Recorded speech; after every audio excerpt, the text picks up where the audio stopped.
Once upon a time, there was a poor miller who lived in a village, claiming that his daughter could spin straw into gold.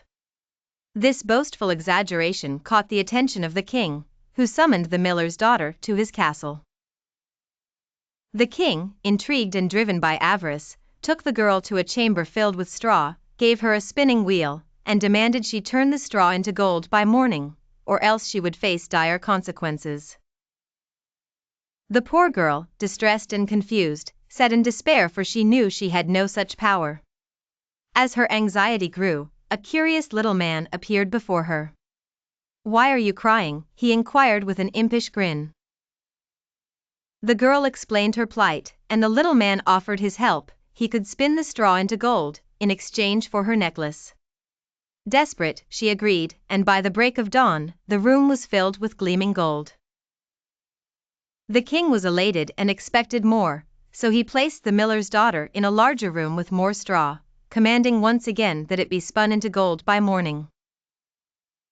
As before, the little man appeared and spun the straw into gold in exchange for the girl's ring. The next morning, the king found the gold and was overjoyed but greedier still. He led her to an even larger room filled with straw and promised, "Spin this into gold, and I shall make you my queen." The young girl's hands were empty of jewelry, and when the little man appeared again, she had nothing left to give.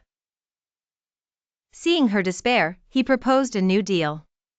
"Promise me your first child if you become queen, and I shall spin the straw into gold." In fear and with no other choice, the girl agreed.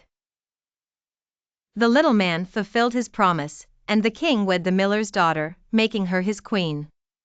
A year passed, and the queen bore a beautiful child, her life filled with joy and contentment until the little man returned to claim his promised prize.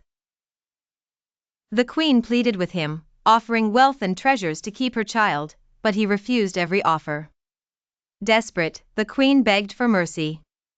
The little man, amused, gave her a chance. "If you can guess my name within 3 days, you may keep your child."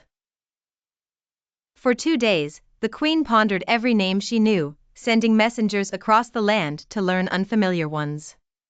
Each night, she presented names to the little man: Henry, Conrad, Benjamin, but all attempts met with laughter and refusal. On the 3rd day, a messenger returned with news of an unusual sighting in the forest.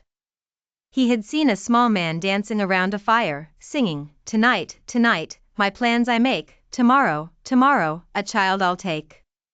The queen will never win the game, for Rumpelstiltskin is my name." Delighted, the queen awaited the little man's arrival that evening. She smiled confidently as she listed ordinary names, then stopped and looked directly at him. "Rumpelstiltskin," she whispered. The little man was furious. "The devil told you that. The devil told you that," he shrieked, while stomping his foot so hard that it broke through the floor. In a fit of rage, he tore himself in two and vanished from the kingdom, never to trouble the queen again. And so, with her child in her arms and the throne beside her devoted king, the miller's daughter lived happily ever after, free from the fears and troubles that once haunted her.